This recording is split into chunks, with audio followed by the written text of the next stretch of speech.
Hello everybody, this is Atropus Orbis, and welcome to my tutorial on how to change your character's name in Dark Souls 3. Now, there is a big disclaimer here, this is not without risk. Editing your data like this can lead to the banning of your account if you don't follow the instructions correctly. This trick cannot be used to change a character's name that has been named after in-game items, characters, or anything of the like. An example of a name you shouldn't use is Lothric Knight, with a capital L and a capital K. Nameless Knight, same deal, capital N, capital K, etc. If you're going to use these names, you can work around it by capitalizing the first letter and then the rest of the letters and maybe leaving one or two lowercase. Simply, you have to make sure the name is different than the in-game item or character. There will be more information on this workaround later in the video as well. So, first we'll look at the tools of the trade. You're going to need the program Cheat Engine. Now, don't panic. This program's not going to suddenly ruin your PC and infect you with cancer. It's an intelligent hex editor that allows you to change the raw data being loaded into your PC's RAM, your random access memory. In order to get the program, just go to the website that I've linked in the description. Click on Download and deny any of the hitchhikers that are attached to the program. I'll go ahead and walk through a quick example of installing it through this little dialog box here. First, you're going to click Next here. Accept the main agreement for Cheat Engine. Select your destination location. If you have separate drives, you might want to move it somewhere to free up some more disk space. Accept your Start Menu folder. And create a desktop icon if you wish. Now, here is the hitchhikers I was talking about. These programs many times will harm your computer in some way with some kind of infection, rootkit. It's just dangerous stuff. Just a general notice, do not install the hitchhikers with programs that you find on the web. Once again, do not accept. Alright, it's going to ask us about the final details. We're just going to hit install. I already have it installed, as you can see up here, so I'm just going to cancel out of this. Alright, now, in order to make these edits as safely as possible, we're going to be entering offline mode on Steam. So, as you can see, I'm already in offline mode, but in order to access offline mode, you're going to come up here to the upper left, select Steam, and select Go Offline. Right now mine says Go Online because I've actually already accessed offline mode. Alright, now that we're in offline mode, we're going to walk through real quick how to edit the save data and back it up for Dark Souls 3. We're going to do this just in case something should go wrong with us editing the data. That way we can back it up in case we do make some kind of extreme boo-boo. So, pull up a file explorer. You can do this pretty easily with the start menu in the bottom left of your screen. Or you can do it pretty easily with the keyboard shortcut, Windows key, press and hold that, and then press the letter E as in echo. Now inside of here, we're going to click the address bar up here and type %appdata%. Hit enter, it'll bring you up here. All you gotta do is select your Dark Souls 3 folder. And you'll see, for me I have two folders, but right here you'll see an ID. It'll be about 16 characters long. I'm going to have to blank it out in this video because it does expose your Steam account.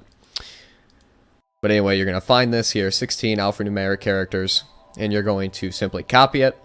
So like me, I'm just going to Control-C, Control-V. We got a copy folder, perfect. We're backed up.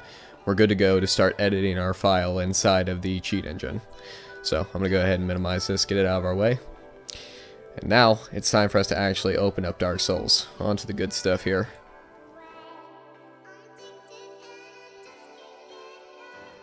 Now, Dark Souls will be opening up here in our other window. As soon as it pulls up, you should see it on screen. I am doing all this commentary live, so don't worry about me doing some kind of sneaky edits. You're hearing it all live right here from Atro Direct. Yeah. Alright. Title screens. Oh, that was kind of loud. Alright, it's going to tell you can't connect to the network. That's perfectly normal. Just hit OK to those. Now, we're going to go ahead and navigate to the character that we actually want to edit. Now, I'm just going to say I want to edit my Darkstalker, my very first character here. I'm going to start with a selected profile. Now I do play with a controller, so I'll have to open up my menu on the controller here. Move away from the fire so you guys don't have to listen to that incessant. It's still there, but whatever. Open up your menu. We're going to go to our status screen. And our big point of reference here is going to be this upper left area. This is the name of our character. We're going to keep an eye on this while we work on our screen here. So, I'll leave Dark Souls up in the bottom right of the screen here. And we're going to open up our cheat engine for the first time. Now, inside of the cheat engine, there's going to be a few things that we're going to do. First up, we're going to hit our select process window. And we're going to scroll down, scroll up until you find the Dark Souls 3 executable. Double click on that or click on it and select open. Now, this window on the left side, don't worry about it. You'll be opening that yourself soon, but for now, ignore it on my screen. Just a quick note, this was actually false. You will not need this window again. It's mostly for me when I was toying around with the system, trying to figure out which files we'd need specifically, so disregard that statement, please. We're going to actually be doing what's called scans to find the exact value of our character's in-game name up here. So our value type is not going to be a byte, but rather it's going to be a string. This string is going to be Unicode, so make sure you select this checkbox. Now up in the text area, we're going to search for our character's name like we see it here in the status screen. So my character's name is in all caps, Dark Stalker. Now I'm going to click first scan, and it's going to lag the game for a second, and you're going to see a progress bar go up here. Depending on the strength of your computer or CPU, that scanning may take a little bit longer, or not so much. CPU is kind of like the brain of the computer, so stronger the better. Now you're going to see we're going to have the value pop up here, and our value column. And what we're looking for is addresses that start with the 7F. Now, another quick note here, all the addresses may not start with 7F. Your address may be just slightly different than this. Keep this in mind, and just remember to look out for the longer addresses than the first initial addresses. We're going to differentiate them. So what we're going to do is we're going to select our very first address up here. And we're going to scroll to the bottom, and while holding the Shift key, we're going to left click on the bottom one. This will highlight all of these addresses. Now, we're just going to simply drag and drop them into the bottom space down here. Now, all we got to do to change our name now is edit all of these addresses at the same time. Back in Dark Souls 2, this was a little bit easier. We only had to edit one of these addresses to change the name. But in Dark Souls 3, it's a little more complicated. So we're going to highlight all of these addresses. And then we're going to edit them by right-clicking and selecting Change Record, and then Value. I clicked Type. Ignore that. We're going to click on Value. So now, this is the fun part. We get to choose what we're going to name our character. For me, I'm going to name my character in all caps, Kill Me, because why not?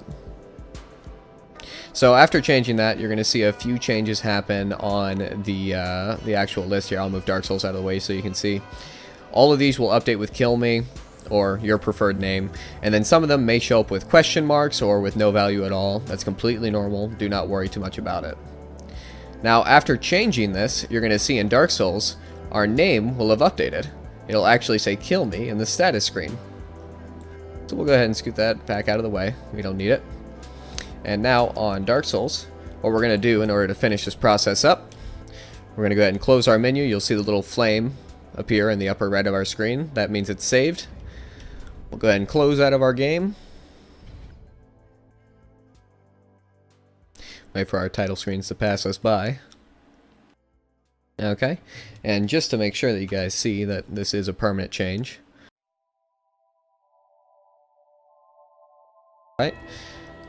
Ooh, loudness. I don't like how loud that is.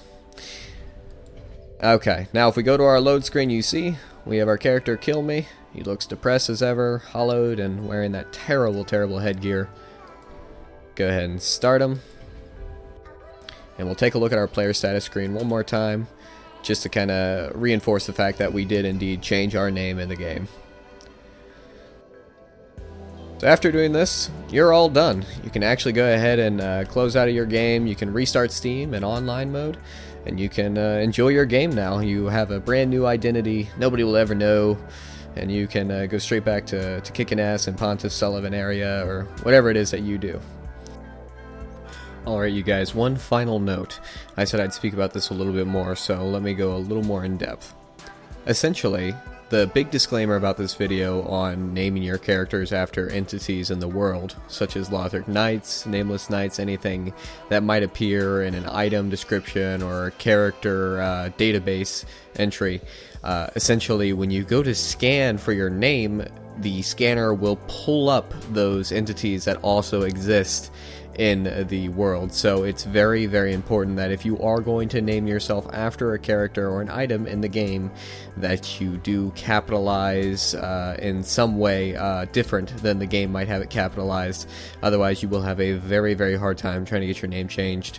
Anybody that needs kind of in-depth support trying to rename a character that might be named already after an item or a character, you guys can probably just go ahead and contact me here through YouTube. Go to my About page and get my email. Send me a quick little message, and I'll see what I can do. I do a lot of remote support, so just let me know. We'll get logged in there, and we'll see if we can't get those get that name changed for you, because I know that it can be a bit frustrating. I had to rename my Lothric Knight character, and oh yeah, it was painful.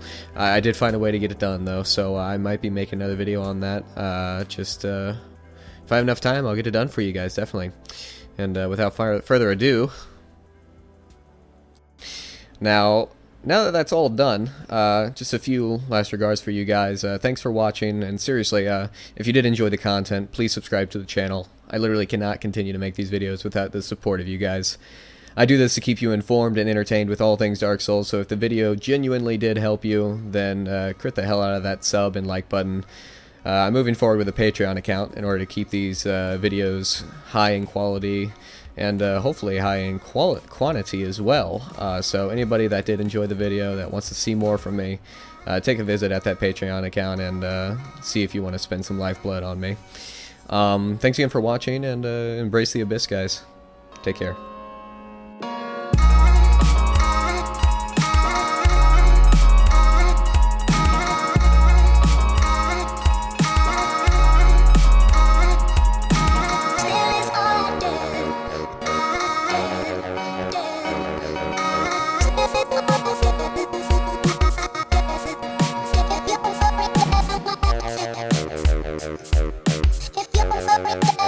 If you're